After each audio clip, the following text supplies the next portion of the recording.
Eu quero, em poucas palavras, falar com você sobre o Logos. O Logos, que foi um termo utilizado por João, o evangelista João,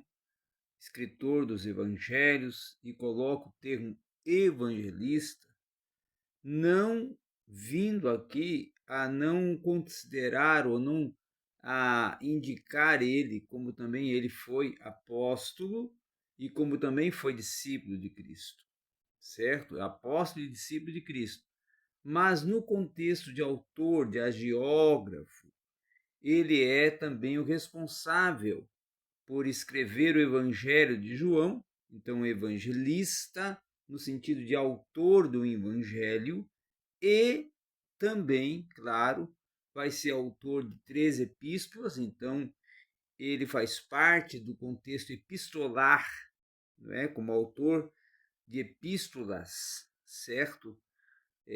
Dentro do contexto das epístolas universais, não é?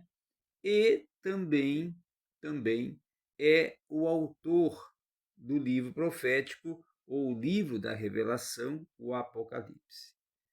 Mas eu quero falar sobre o Logos, mas antes de entrar no termo Logos utilizado por João no seu Evangelho, que é um termo de uma grande expressividade, falar sobre o que eu tenho ouvido, e esses dias eu ouvi, de uma declaração até muito bem explanada, e eu concordo, que vivemos num tempo de uma teologia rasa. Sim, vivemos num tempo de uma teologia rasa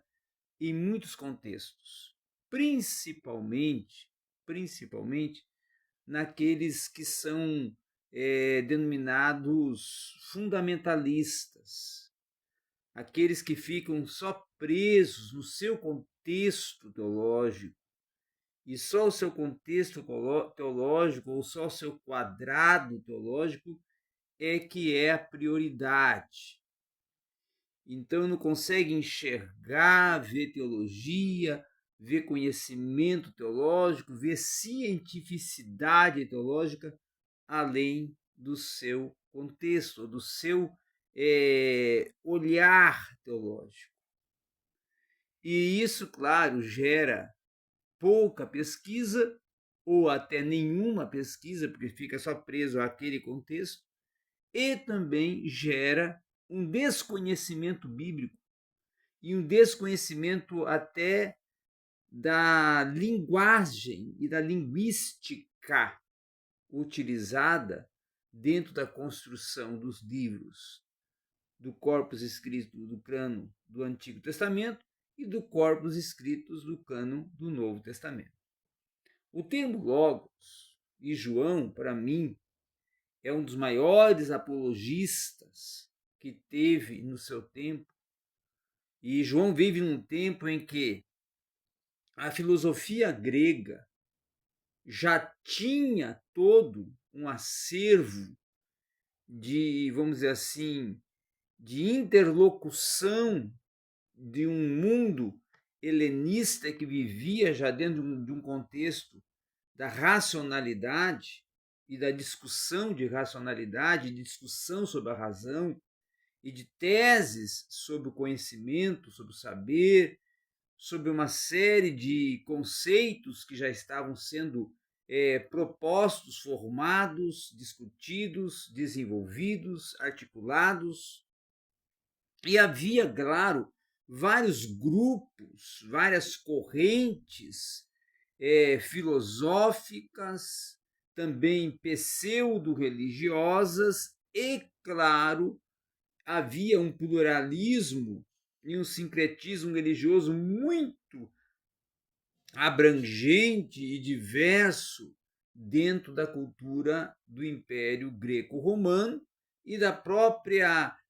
proposta imposta pelo helenismo dentro da sua visão e de articulação cultural que possuía, principalmente sendo o fundamento da cultura por dentro do contexto do Império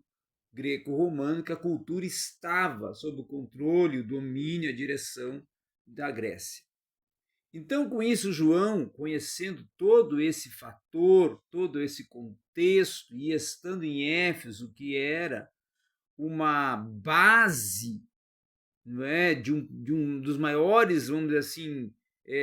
ambientes de um pluralismo religioso, um sincretismo religioso, mais de 52 templos pagãos, e havia toda uma discussão filosófica. Ele vai utilizar para defender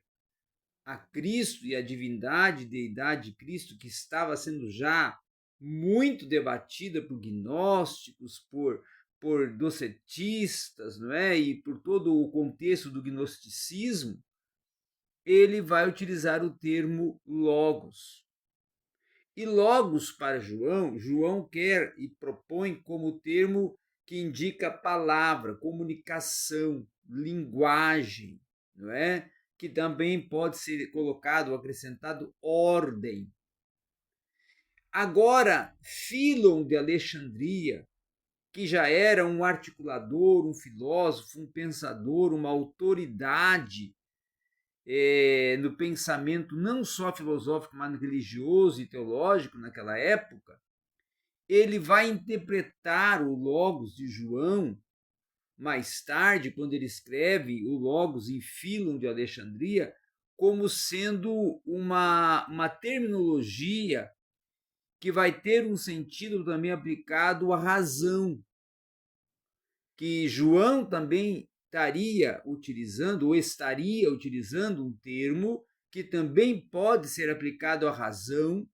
à mediação entre Deus e o universo e a criatura criada como uma forma de comunicação, de uma mediação entre céu e terra, entre o celeste, o espiritual e o terreno e o humano,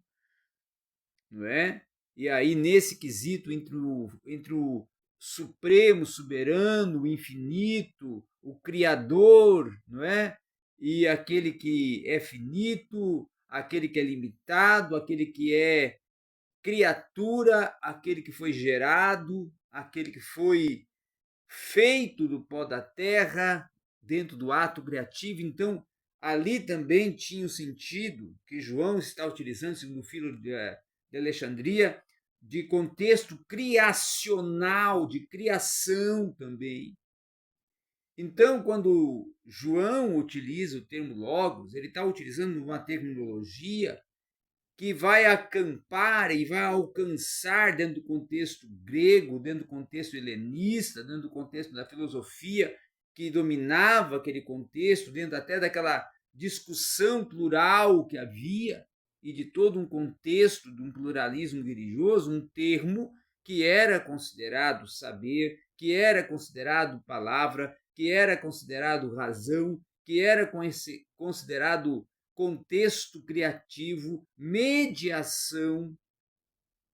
E se é razão, é ciência, se é razão, é conhecimento e saber, mas se é criação, é ato criativo, e se é mediação, media uma comunicação além do entendimento humano, uma comunicação de manifestação do céu na terra, ou que é o próprio Deus manifestado, o verbo que se encarnou, a palavra encarnada. A ordem da criação agora está ali, então, em corpo, está ali em matéria, está ali manifestada fisicamente, comunicando-se, movimentando-se, podendo ser sentida, podendo ser visualizada, percebida, ouvida em todo o contexto da materialidade. Então, esse sentido que João vai agora trazer à tona dentro da sua apologia, usando um contexto de uma apologia e um desenvolvimento apologético que vai além do entendimento e até além da própria ciência, que deixa muitos confrontados até sem entender a amplitude que João está empreendendo no termo logos e ao utilizar o logos como uma forma de refutar aqueles que eram contrários à divindade e à deidade de Cristo, a Cristo como Deus e Cristo sendo Deus e tendo a mesma essência de Deus, os mesmos atributos de Deus, sendo Deus manifesto.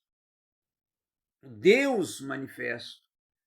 E aí, João rompe todo um contexto de entendimento, porque ele vai utilizar de um termo que é também filosófico e também teológico e também até científico e também até histórico para desenvolver a sua apologia, para desenvolver a sua defesa, para desenvolver a apologética que ele propõe dentro desta articulação apologética. Porque ele é o defensor que agora, tendo convivido como discípulo e como apóstolo, está agora combatendo, enquanto pastor de uma igreja que está dentro de uma sociedade plural, de uma sociedade que convive um contexto de uma pluralidade, de um politeísmo religioso e de um sincretismo e de uma polivisão filosófica, de uma multidiversidade filosófica, ele agora utiliza-se desse termo para dar uma maior amplitude à sua apologia e ao seu desenvolvimento apologético para um confronto muito mais direto, incisivo, questionador, que levasse justamente ao questionamento, que provocasse esse questionamento, provocasse essa articulação, provocasse essa discussão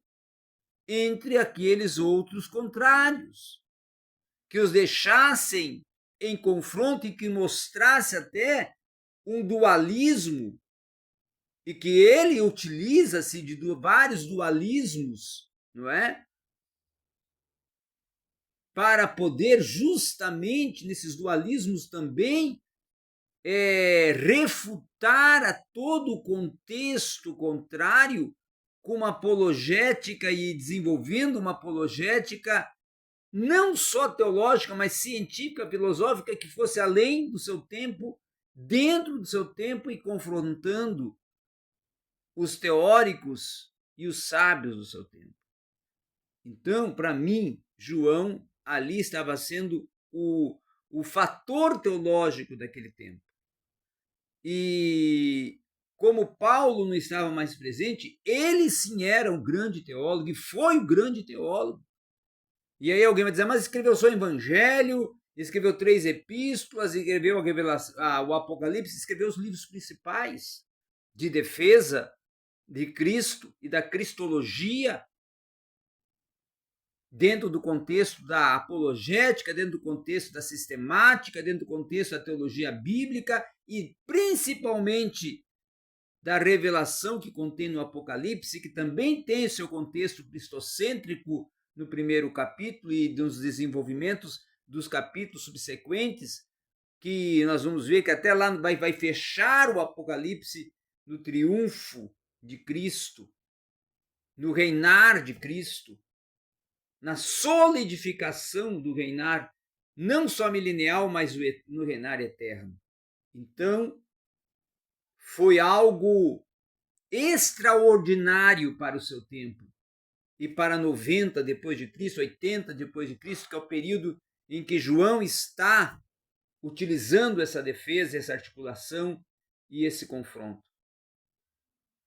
Por isso que é importante visualizar e estudar uma terminologia, ir além do contexto da terminologia, para olhar também o ambiente que essa terminologia alcança e como ela foi interpretada até pelos sábios do seu tempo e fora do seu tempo, no contexto filosófico, histórico e teológico. Porque essa foi a proposta de João, alcançar não só uma defesa teológica, mas histórica, filosófica e até sociológica, utilizando o termo logos. Ok? Obrigado a todos.